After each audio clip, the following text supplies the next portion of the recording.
Let's talk about positioning and directing people. Firstly, we want to avoid people's slouchy, as it's really unflattering.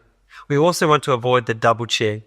So let's have a look at what a bad photo looks like. So if you can kind of slouch in a chair there and just bring your sort of chin back into your neck, that's it. And let's take a photo there. Okay, great. Now, if you can sit on the edge of the chair, lift yourself up, that's it. And imagine there's a string pulling your nose towards the camera and chin down. And let's try one more there. That looks so much nicer. Fantastic. Very good.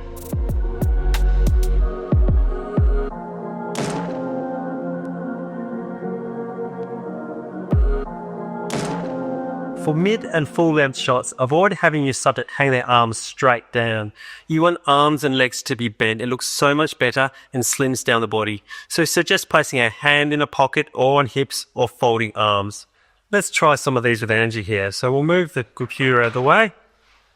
And I'll get you just standing against the wall there, thanks. And yeah, I'll move that chair around here.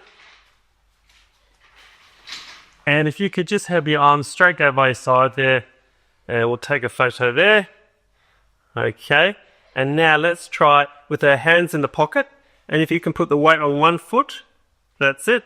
Great, and looking at the camera here, that's looking really nice. And then let's try with the arms folded. That's it, and still the weight on the one foot. That's it. Fantastic. That looks great.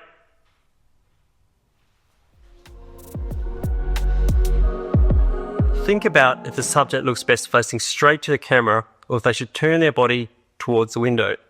Facing the camera straight on can convey strength and authority, and sometimes it makes people appear square and bulky.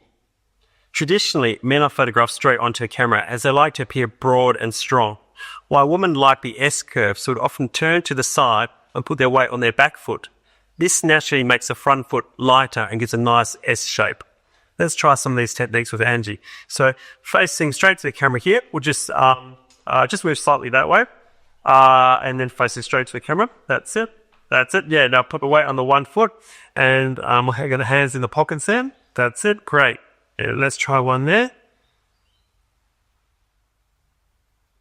Excellent. That's looking really nice. Now if you face towards the window and keep that weight on that back foot, that's it. Great. And how about with the arms folded? Yeah, really nice. Fantastic. People often don't know what to do with their hands, so if you get them doing something or holding something, they'll be more comfortable and you'll get more authentic moments. It also means they're naturally going to bend their arms, giving you more flattering images. So as I'll get you holding this notepad here, just in this arm here, that's it. And let's use your other hand on the table. Perfect. Fantastic. Weight on the back foot. Looking straight at the camera here. Great. That's looking really nice. Fantastic. Most of the time, shooting at just below eye level is going to work best for portraits.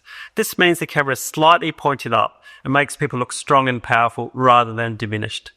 So let's try here, and I'll get you with your right arm kind of on the table like that. That's it. Great. And let's bring this in as a foreground. Just adds a bit of interest.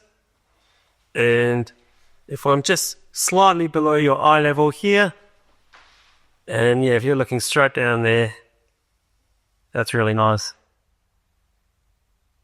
Fantastic. If you're taking someone's photo, which part of the face is most important? It's the eyes. Sometimes I'll see photos people have taken in the office and you can't really see the person's eyes clearly because the light is coming from the ceiling, lighting up the forehead. This means the eyes are in shadow. To overcome this, position the subject so there's a window in front of them. In this room, there are windows on the front here and on the side here. I've opened all the blinds in front of Angie so her face is illuminated. You might also consider turning off any ceiling lights because we want to avoid that top lighting. So if we try a shot here, I'll just set you typing on the computer there, and just looking at the camera here. Excellent.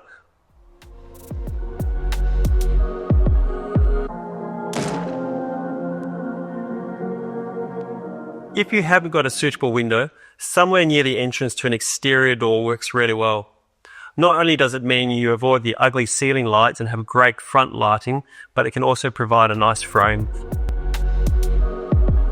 Lastly, if you want to capture great images, make sure to do some prep before the shoot. Test the lighting, take a few selfies and see how your eyes and skin tone look. Do you need to move closer to a window? Consider the background. Are there any distractions you can remove prior to the shoot? Have some go-to ideas for positioning and directing your subject. Do you want to bring any props like a folder or laptop for them to hold? What creative compositions can you try? And think about how you can get some authentic moments and avoid fake cheesy smiles.